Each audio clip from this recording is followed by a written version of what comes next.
आगतम स्वागतम सुस्वागतम. नमस्कार मंडळी, मी नूतन शरद मोहिते निर्विकार आरोग्याची गुरुकिल्ली या यूट्यूब चॅनलवरती पुन्हा एकदा तुम्हा सर्वांचे अगदी मनपूर्वक स्वागत करते. मंडळी, आपण आपल्या चॅनलमध्ये आयुर्वेद, आरोग्य आणि हिंदू धर्मातील महत्त्वपूर्ण सणांविषयी माहिती पाहत असतो. आज देखील आपल्या हिंदू धर्मातील अगदी महत्त्वपूर्ण सण, आपली आन बान शान स्वाभिमान म्हणजेच कुलछत्रपती शिवाजी महाराज यांची जयंती, आणि या जयंतीनिमित्तच मी आज काही माहिती तुम्हाला सांगू इच्छिते. म्हणूनच हा व्हिडिओ अगदी शेवटपर्यंत ऐका, पहा आणि आवडला तर लाईक, शेअर, सबस्क्राईब करायला अगदीच विसरू नका. संत ज्ञानेश्वरांच्या ज्ञानाने, कुलछत्रपती शिवरायांच्या पराक्रमाने आणि तुकोबारायांच्या गाथेने पावन झालेल्या या माय मराठीच्या भूमीमध्ये सर्व शिवभक्तांना, सर्व शिवकन्यांना आणि छोटे शिवभक्तांना देखील माझा मानाचा मुजरा. स्थापुनी हिंदवी स्वराज्य त्यांनी शौर्याने लिहिली इतिहास गाथा, महान आपले शिवछत्रपती चरणी त्यांच्या ठेविते माथा. मी आज अशा एका महापुरुषाची गाथा उलगडणार आहे की त्यांचा मला, तुम्हाला नव्हे तर संपूर्ण जगाला अभिमान वाटतो. इथल्या लोकांना तर सोडाच, पण इथल्या दऱ्याखोरांना विचारलं की शिवाजी महाराज हे कोण होते तर ते देखील सांगतील. रुद्राचा अवतार तो वाघाचा ठसा होता, रुद्राचा अवतार तो वाघाचा ठसा होता. विचारा त्या सह्याद्रीला आणि विचारा त्या लहरींना, माझा शिवबा कसा होता, माझा शिवबा कसा होता. इतिहासाच्या पानावर, रयतेच्या मनावर, मातीच्या कणावर आणि विश्वासाच्या प्रमाणावर अधिराज्य गाजवणारे शिवछत्रपती शिवाजी महाराज. छत्रपती शिवाजी महाराजांच्या जन्मापूर्वी 5 सुलतानी सत्ता राज्य करीत होत्या. त्यांचा आपसापसात सतत लढाया व्हायच्या. यात महाराष्ट्राचे नुकसान व्हायचे, मराठा सैनिक नाहक मारले जायचे. जनतेचा अन्नधान्यावर सोडाच, पण स्वतःच्या देहावर देखील अधिकार राहिला नव्हता. जनावरं आणि माणसं तर दूरच, पण इथल्या मंदिरातील देव देखील सुरक्षित राहिले नव्हते. अशा या परिस्थितीत महाराष्ट्राच्या भूमीला हवा होता एक झंकार, धगधगता पेटता अंगार. अखेर ती वेळ आली आणि सह्याद्रीची गर्जना झाली. दगडालाही पाजर फुटला, वाराही शांत झाला आणि फाल्गुन वैद्य तृतीय शके 1551 19 फेब्रुवारी 1630 शिवनेरीवर जिजाऊंचा वाहक जन्मला. जिजाऊंची पुण्याई फळाला आली, कारण जनतेचा राजा शिवबा जन्मला. अरे माझा शिवबा जन्मला. भवानी मातेचा लेक तो मराठ्यांचा राजा होता, भवानी मातेचा लेक तो मराठ्यांचा राजा होता. झुकला नाही कोणासमोर, मुघलांचा तो बाप होता. देवी शिवाईच्या कृपाप्रसादे शिवबा जन्मला तिथे, देवी शिवाईच्या कृपाप्रसादे शिवबा जन्मला जिथे. पावन ग शिवनेरी आई, पावन जिजाऊ तिथे. लहानपणापासून जिजाऊंनी शिवबाला स्वराज्याचे धडे द्यायला सुरुवात केली. त्यातलाच एक प्रसंग मी तुम्हाला सांगू इच्छिते. शहाजी राजांच्या भेटीसाठी जिजाऊ व शिवबा बंगळुरूला निघाले. रस्त्यामध्ये अंधार झाला, त्यामुळे त्यांना तिथेच मुक्काम करावा लागला. त्याचवेळी जिजाऊंची नजर चुकून अवघे 9 वर्षाचे शिवाजी महाराज दिसेनासे झाले. सगळीकडे धावाधाव सुरू झाली आणि शोधाशोध सुरू झाली. अचानक सैनिक येऊन जिजाऊंच्या कानात पुटपुटला आणि काळजी नसावी आईसाहेब, समोरच नाच महालात राजे नाच बघत आहेत असे म्हणाला.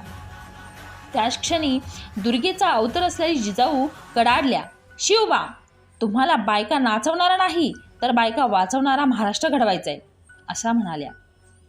तसंच आणखी एक प्रसंग, स्त्रियांवर अत्याचार चालू असताना जिजाऊ माँसाहेबांनी शिवाजी महाराजांना आदेश दिला, शिवाजी राजे घोड्यावर बसा, हातात तलवार घ्या आणि शत्रूचा निष्पात करा. ही जिजाऊ तुमच्या पाठीशी खंबीरपणे उभी आहे.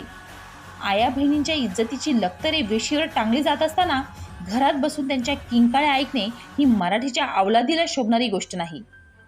जिजाऊंचा हा क्रांतिकारक विचार ऐकून शिवाजी राजांचं रक्त सळसळलं आणि सळसळलेलं रक्त उफाळलं आणि उफाळलेलं रक्त हे हिंदवी स्वराज्य स्थापन करूनच शांत झालं.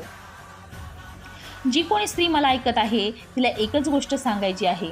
अगं तलवारीपेक्षा तीक्ष्ण तुझ्या नजरेची धार आहे, अगं तलवारीपेक्षा तीक्ष्ण तुझ्या नजरेची धार हाय.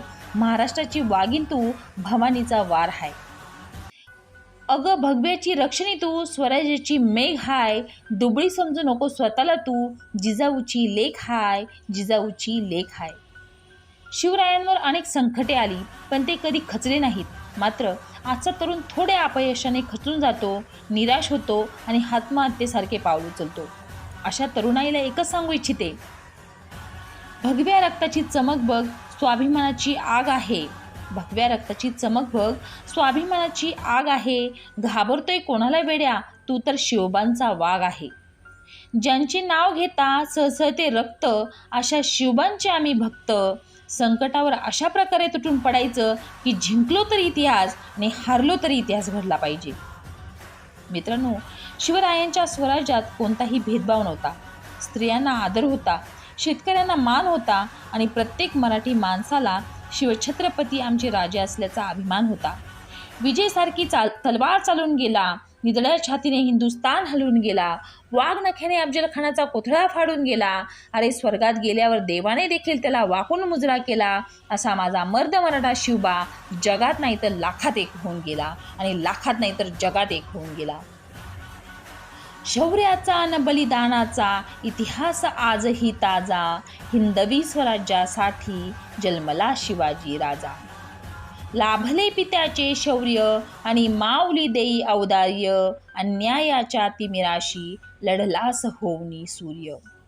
चौकडे वादळे होती अन कडकडणाऱ्या विजा, हिंदवी स्वराज्यासाठी जन्मला शिवाजी राजा. हिंदवी स्वराज्यासाठी तू घेतलीस रे आन, परधर्मासोबत केला परस्त्रीचाही सन्मान. देवदेश धर्मासाठी चौघूर उधळल्या फौजा, हिंदवी स्वराज्यासाठी जन्मला शिवाजी राजा. चौकडे फक्त अंधार अन पायतळी अंगार, मरणाच्या दारामध्ये झुंजले वीर झुंजार. काळही थांबला होता पाहुणी तुझ्या रे ओजा, हिंदवी स्वराज्यासाठी जन्मला शिवाजी राजा. तू पराक्रमाचा सिंधू, तुझं मुळेच उरला हिंदू, म्हणून हे शिवराया तुला युगे युगे रे वंदू. हे राष्ट्र राखण्यासाठी ते तुझ्या सारखी तेजा, हिंदवी स्वराज्यासाठी जन्मला शिवाजी राजा.